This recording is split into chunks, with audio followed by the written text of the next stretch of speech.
Bharatiya Janata party केंद्रीय व प्रदेश नेतृत्व के निर्देशानुसार भारतीय जनता पार्टी नागदा मंडल अध्यक्ष सीएम अतुल के नेतृत्व में नागदा में मुक्तेश्वर मंदिर परिसर में पंडित श्यामा प्रसाद मुखर्जी के जीवन परिचय पर जिला स्तरीय व्याख्यान माला का आयोजन हुआ। कार्यक्रम में मुख्य वक्ता के रूप में राज्यसभा सांसद बंशीलाल गुर्जर मौजूद थे। कार्यक्रम में मुख्य अतिथि भाजपा जिला अध्यक्ष बहादुर सिंह बोरमुंडला थे। कार्यक्रम की अध्यक्षता नागदा मंडल अध्यक्ष सीएम अतुल ने की। इस मौके पर राज्यसभा सांसद बंशीलाल गुर्जर ने कहा कि श्यामा प्रसाद मुखर्जी नेहरू सरकार में मंत्री थे, लेकिन मुखर्जी नेहरू सरकार की रीति नीति व विचारधारा से खुश नहीं थे, इसलिए उन्होंने अपने पद से इस्तीफा दे दिया था और एक नई पार्टी का गठन किया और पहले ही चुनाव में भारतीय जनसंघ ने 3 सीट हासिल की, जिसमें मालवा क्षेत्र के संसदीय क्षेत्र मंदसौर से भी जनसंघ को 1 सीट मिली थी। विधायक डॉक्टर तेज बहादुर सिंह चौहान ने भी कार्यक्रम को संबोधित किया। व्याख्यान माला का शुभारंभ श्यामा प्रसाद मुखर्जी व पंडित दीनदयाल उपाध्याय की तस्वीर पर पुष्प अर्पित कर हुआ। कार्यक्रम का संचालन महामंत्री ओपी गहलोत ने किया व आभार दौलतराम प्रजापत ने माना। इस मौके पर लालसिंह राणावत, राकेश यादव, राजेश धाकड़, गोपाल यादव, सुभाष शर्मा, सज्जन सिंह शेखावत, साधना जैन, उर्मिला डांगरा, पुष्पा रघुवंशी, विजय पोरवाल सहित बड़ी संख्या में पदाधिकारी व कार्यकर्ता मौजूद थे। मित्रों, हम लोग सब जानते हैं हमारे पितृ पुरुष डॉक्टर श्यामा प्रसाद मुखर्जी का आज निर्वाण दिवस है, बलिदान दिवस है, जिन्होंने नारा दिया था इस देश के लोकसभा में, इस देश के संविधान को बचाने में कि यदि कश्मीर में 370 लगी है तो उसे हटना चाहिए। इस देश में एक प्रधान एक विधान का नारा जो बुलंद किया, उन्होंने इस यात्रा को प्रारंभ किया और भारतीय जनता पार्टी का जनसंघ से लेकर भारतीय जनता पार्टी का जो उदय हुआ और लगातार पार्टी जिस नारे के साथ चलती हुई आई है, आप सब जानते हैं श्यामा प्रसाद मुखर्जी के बलिदान से ही हम लोग सब प्रेरित होकर इस नारे को बुलंद कर भारतीय जनता पार्टी का काम कर रहे हैं। तो आज की संगोष्ठी में हमें श्यामा प्रसाद मुखर्जी के जीवन परिचय पर भी मार्गदर्शन मिलेगा, साथ ही उन्होंने जो संघर्ष इस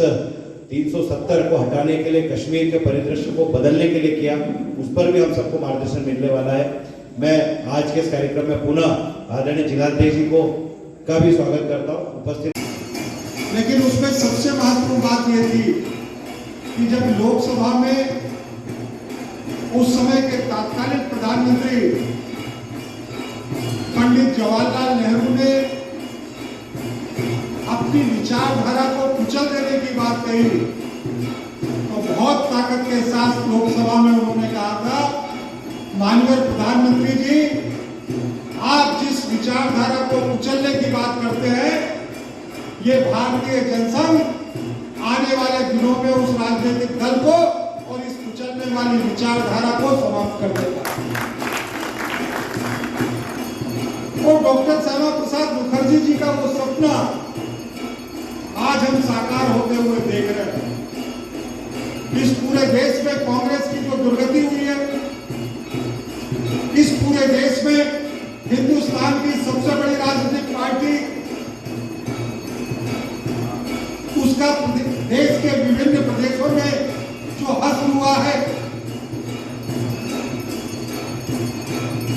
हिंदुस्तान के 18 ऐसे प्रांत हैं जहां पर कांग्रेस बिल्कुल मिट सी गई है, उनका नाम लेने वाला कोई नहीं। और उसमें से एक मध्य प्रदेश भी, उसमें से एक हमारा पहले का घटक छत्तीसगढ़ भी है, उसमें दिल्ली भी है।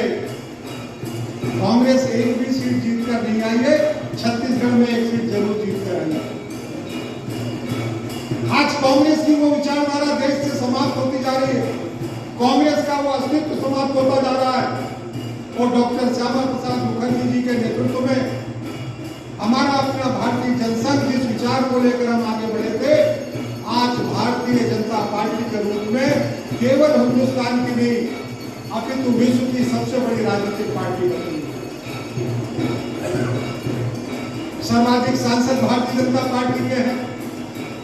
सर्वाधिक विधायक भारतीय जनता पार्टी के हैं, सर्वाधिक स्थानीय निकायों पर भारतीय जनता पार्टी है, सर्वाधिक अनुसूचित जाति जनजाति के सांसद और विधायक भारतीय जनता पार्टी के हैं। पार्टी की प्राथमिक सदस्यता भी केवल भारत में नहीं बल्कि पूरे विश्व में किसी भी राजनीति के इतने पार्टी के सदस्य नहीं है जो भारतीय जनता पार्टी के हैं। हमने 18 करोड़ से ज्यादा लोगों को भारतीय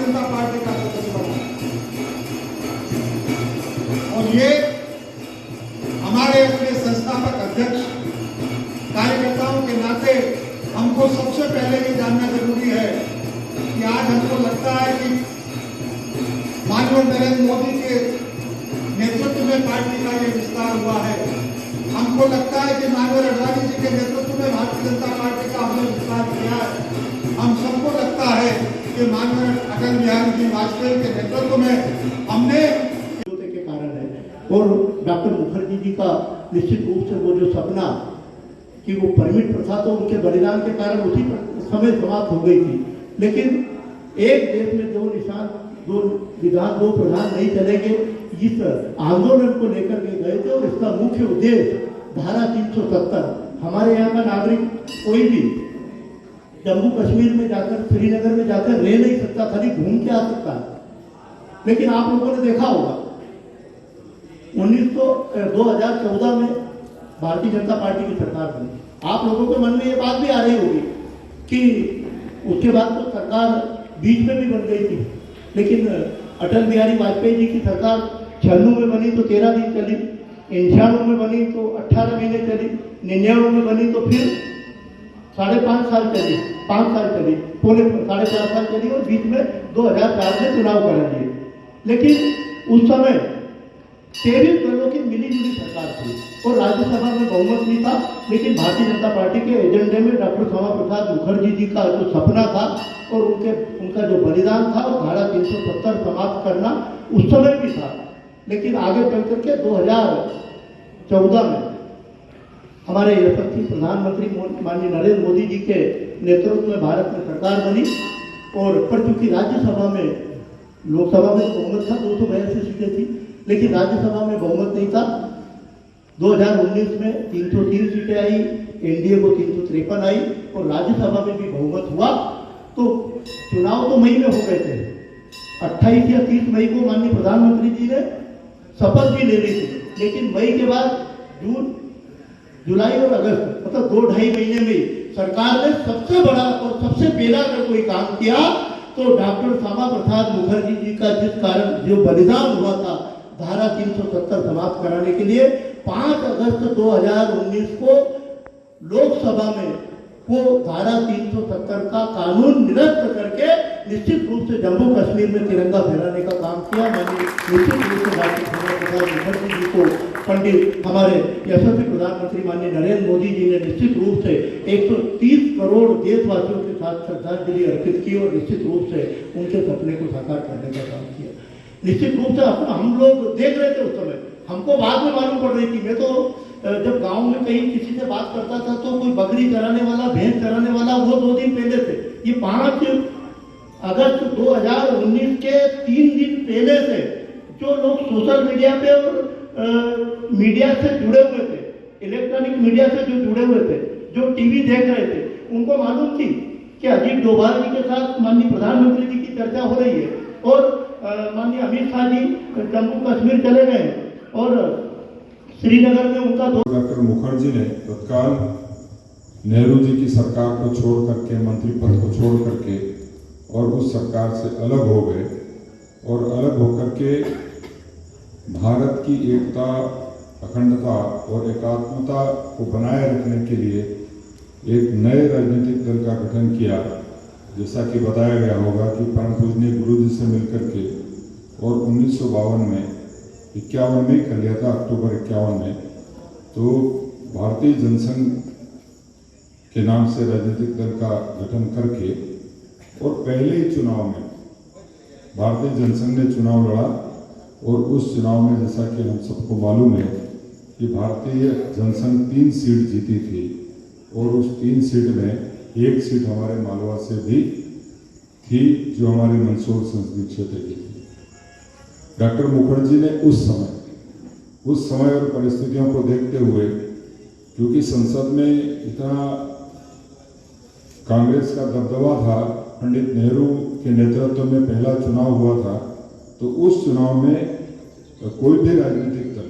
नेहरू जी के सामने आकर के और खड़ा होने को तैयार नहीं था। पर डॉक्टर मुखर्जी ने विभिन्न राजनीतिक दलों से, छोटे छोटे राजनीतिक दलों को इकट्ठा किया, और लगभग 38 MP उन्होंने इकट्ठे किए, और स्वयं विपक्ष के नेता बनकर के राष्ट्रीय एकता, अखंडता और राष्ट्र की एकात्मता के लिए संघर्ष का शंखनाद किया। और उसी संघर्ष के शंखनाद में हम सबको जानकारी में है कि उनने कहा था कि एक देश में 2 विधान 2 प्रधान और 2 निशान नहीं चलेंगे। कश्मीर को एक अलग राज्य, एक अलग देश बताने की जो कोशिश की जा रही थी, उस कोशिश का उन्होंने विरोध किया